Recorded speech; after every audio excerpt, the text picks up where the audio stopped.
Yeah. We're back. Yes, sir. Give me some money, please. Hip Hop I need Heist. that.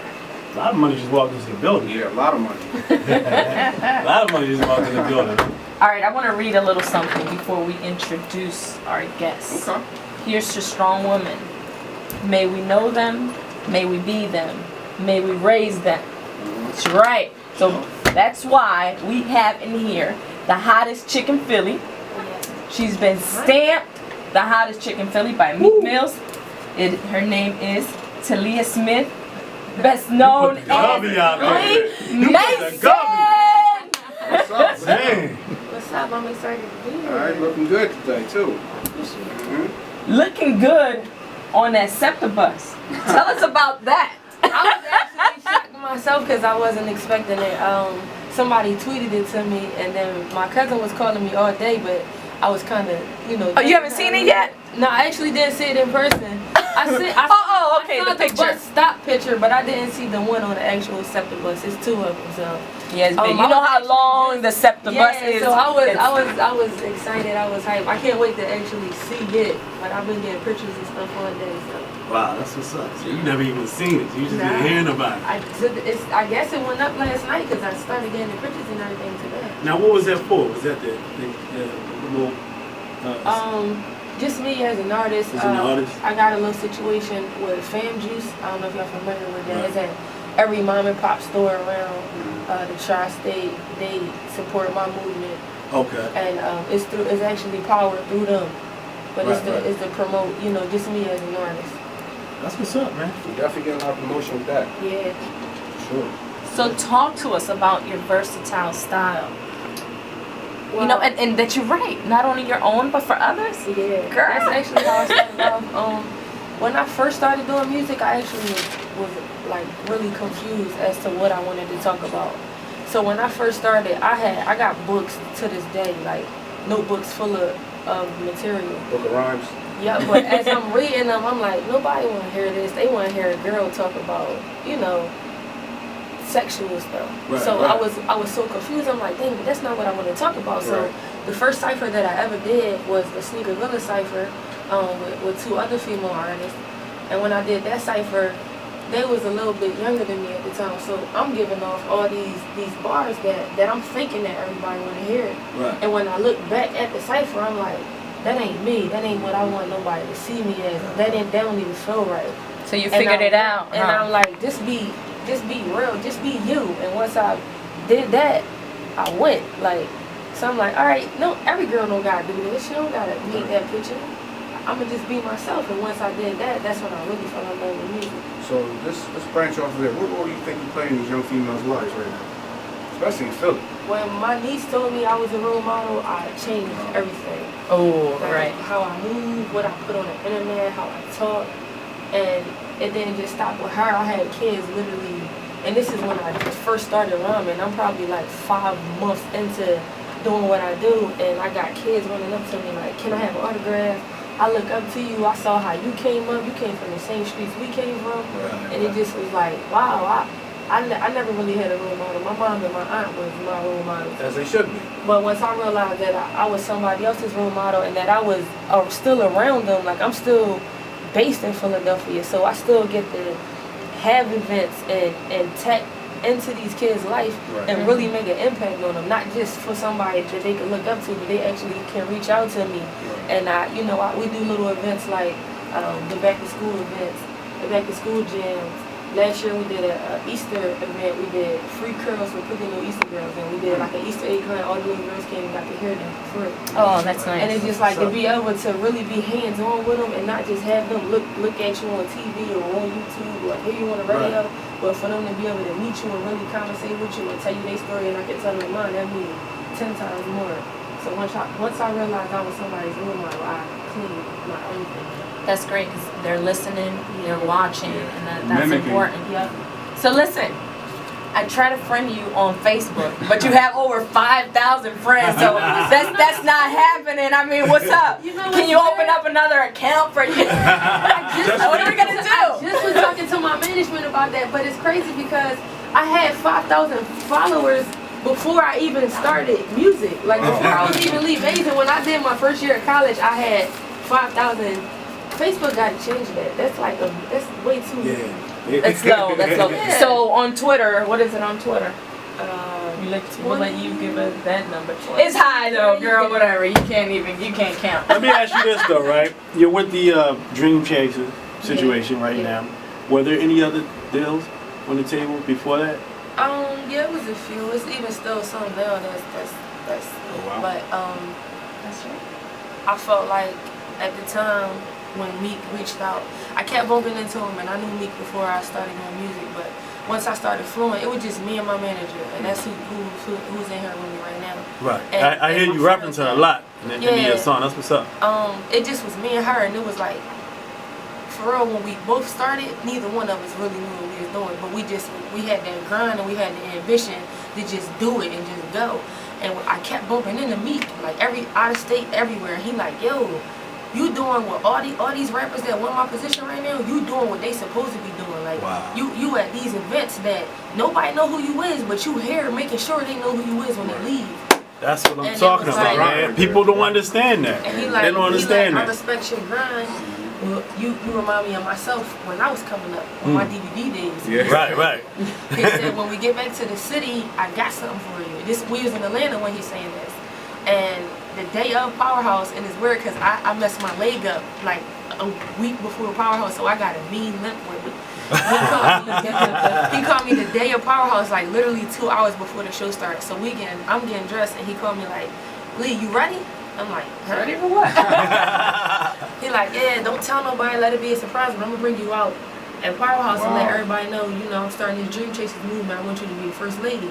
And I'm like, Huh? Wow. he like, you ready? You don't sound like you ready. I'm like, yeah. Now, what was that feeling like? I was so shocked, but I'm thinking about my leg the whole time. I can't walk out on stage in front of 20,000 people limping. First Right. lady Like, limping, right? I'm real versatile, not even with just my music, like with my style. I might wear, like I got 6-inch heels on right now, Right. but I might have some butters on tomorrow. But in that situation, I wanted to get dressed, but I can't walk with a limp with heels on. So I'm like, dang it, how I'm going to get dressed? So I told my mom, so now she all panicking, like, we got to find you something to wear. You got So we panicking. She's like, you got to get that lip together now. Like, you better practice walking around the house. But I was so excited, and like when the moment came, and I didn't know where in his set he was going to do it. So we all just standing backstage, and I'm just waiting, and they like, yo, I think he gonna do it now. So were you But he ain't anxious? do it. Were you I was nervous? anxious. I was nervous. I think that was the most nervous I've ever been since I've been doing this stuff. And it was just like, I'm home. It's 20,000 people in the stands, and he about to announce that. So were you thinking like, this is really happening, huh? You know what I really was thinking? What? Home level. Are you participating in the Powerhouse this year? I might. I don't want to ruin any surprise. Okay. All right. We'll leave Either it way, at I'm that. gonna be in the Now, let me ask you this. You spent a lot of time in Atlanta, so, Yeah. actually, when I called your manager last week, y'all were in Atlanta, right? Yeah. Was that like the A3C festival? Yeah. What was Philly had we had our own stage there this year, and that's the first time since they've been doing the A3C festival Wow. that it was Okay. a whole Philly stage. So that was big. So you've been, it's just a lot of work out there. You got any connection with Atlanta? Yeah, that's like our second home. Like I said, it just was me and this started last summer, and it was just like an off day. We ain't had no studio, no nothing. So she home, I'm home. We bored out our minds, so she called me like, yo, how much money you got? I'm like, I tell her, she tell me, she like, let's go to Atlanta. I'm like, huh? She like, let's go to Atlanta. Like, we sit here bored, let's book a flight, get a room, and just go to Atlanta. And we just went, no plans, no nothing. And we just started meeting people like, oh yeah, you produce? Oh wow, I'm an artist, I do this, I do that. Right. And from there, we just start plugging in with the right people. Next thing you know, not even 2 days later, we in T.I. house recording. Wow. And we don't even know we in T.I.'s house. We in this basement where his studio is at, and I see the crowns everywhere, and I'm like, this look familiar, but I put headphones on. This headphones sitting on I'm listening to this beat, so I go to take a picture of myself, and I see on the side of the headphones it say T.I. the King. So I'm like, On the headphone. yeah, I'm like who headphones is they? So the people that's recording us, they used to it. That's T.I. folks, but I don't know that yet. So I'm like, who headphones is they? They like, oh, they T.I.'s. But they say it real calm, so Like, I'm like, Yeah, like alright. And your head, Maybe they just got his They headphones. drones. So when I go outside with Al, that's another member of my team. This was my first time bumping into him. I met him there, and I walk outside with him, and I'm like, yo, who house is this? And he like, T.I. I'm like, what? Like, I ain't want to be too hyped, but I went back in there. I started texting my manager, like, yo, you know where we at? And she like, I think I know, but I ain't sure. I'm like, this T.I. house. And we just was both hyped. So from there, we just made the right connections, and now we go down there, and it's like, it's really like a second home. that's what's up, man. Yeah. You had a run-in with Pharrell Yeah. Williams recently. Now, anything happened with that? Actually, He made an interesting comment, right? yeah, he said, he said, you know, I introduced myself. He like, yeah, I heard your name, and he like, you from Philly, so I know you can spit, cause Philly, that's where the spitters is birthday. Right. In Philly, and he like, give me a CD. He took the CD, he took my contact down. He said, I'm gonna hit you. If I like what I hear, I'm gonna hit you. And I think he's gonna like what he hear. Yeah. Cause I like what you hear. I like what I hear. Especially your newest track you got out right now, Tonight. yeah, To me, you gonna honestly, play that? yeah, I think we could cook that up. But I honestly think that's like it's fly because it's like a reply to the Biggie that's R. where we Kelly. got it from, Right. You know, and I think that's real big for women. You know what I'm saying? Like the reply to some of these fellas, because you know fellas be giving you know women a lot of trouble sometimes. So I like the way you did that with a lot of Yeah, flyers, we twisted it up. and you did that with Phoenix, right? Yeah, And that's Phoenix- another female artist. She's from Boston, but she moved to Philly, I think about a year or two ago. So she's been doing most of her work out of the city. Now, how do you go about working? How do you go about choosing who you want to work with as far as like up and coming artists and major artists? I mean, do you have your favorites or? I support talent, and I'm real big on females and the female movement. So I try to tie myself into anybody that's working. And, I support you, you support me, especially with the females. But with up and coming, I started off at a pace with a lot of them, like Phoenix.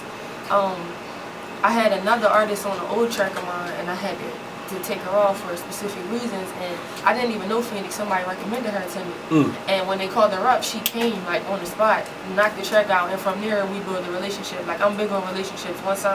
Once we meet, like, nobody can mess up their relationship with me or you. So I'm big on building with people, and we just stayed, in touch, and we did a lot of shows together, and I'm on two of her tracks, and she's on a couple of mine. So.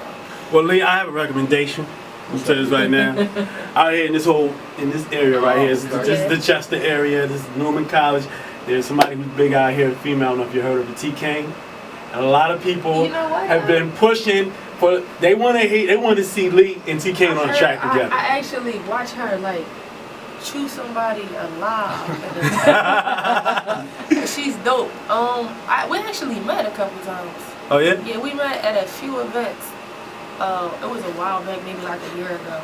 Okay. But, she's dope. I like her. Well, we like to see y'all on the track Yeah, that'd together, be man. nice. So big shout out to her. She definitely holding it down. Because every time I ask about Chester or the Delaware area, her name come up.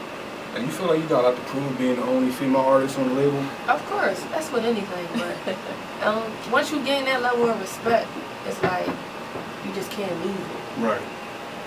First lady. Wow. Now you follow on like big footsteps, like Eve being the first lady of like Rough Rider. Yeah. Is those some of your like influences? Yeah, I'm like I said, I'm big on females. Eve was actually one of my favorite female artists when I was coming up. Eve and Missy. So I just actually reached out to Eve. She shouted me out a couple months ago on Twitter, like big up to Lee Mazin, Philly, and everything like that. So I reached out to her, so we might be doing the tracks. So. That's great. So first lady, what's next? Or what's Well, right now, I just got back into the studio from dropping my last project, which is In My Own Lane. Nice. So, It's a nice CD. yeah. I got a chance to check it out. It's real nice. I'm digging I got some dope features on there. I got Ace Hood on there, Trina, Marsha and Roses. Oh, wow. And Wow. yeah, so it's a dope project. I actually had the most fun with this project because I got to be totally myself and real versatile with it. So I tapped into a lot of different perspectives and situations, storytelling to the club, to the females, back to the hoods, everything. So it's a mixture of everything on that project right there. So right now I'm back recording. I'm actually working on a project with DJ Diamond Cuts because she Shout out to Diamond producing Cuts. now. She did Stupid Hoes for Nicki. And so Okay. her production, she building her production now. So we're gonna do a female tape. She gonna handle all the production, and I'm gonna do all the tracks, and all the features gonna be strictly females. Sing up the diamond, man. I'm Yeah. glad. I like to see females moving forward in this hip hop thing, man. You know what I mean? It excites. I like to see DJs, producers, rappers, cause it's not enough for that, and it's a lane for y'all. You know? Yeah, that's why I'm saying if it was more support from the female community with anything, not even just music, like period, we would be so more profound in everything that we do. Right. Now I want to play your joint right here, right? But I want to ask you, what you think about it? We're gonna play your joint, come back. What do you feel about the whole Nicki and Kim thing? Because like it's not really a lot of y'all in this game. But hold that thought. We gonna play a joint. And on the other side, you And this is the Tonight joint featuring Phoenix. Yes. And this is on the new CD, In My Own Lane. Is on that Piff, is on leamazin.com, so y'all can go download it. The hard copies are in all the mixtape stores around the Philadelphia area. So Okay. I got a few for y'all too. Let's check it out, yo. In My Own Lane. Yeah.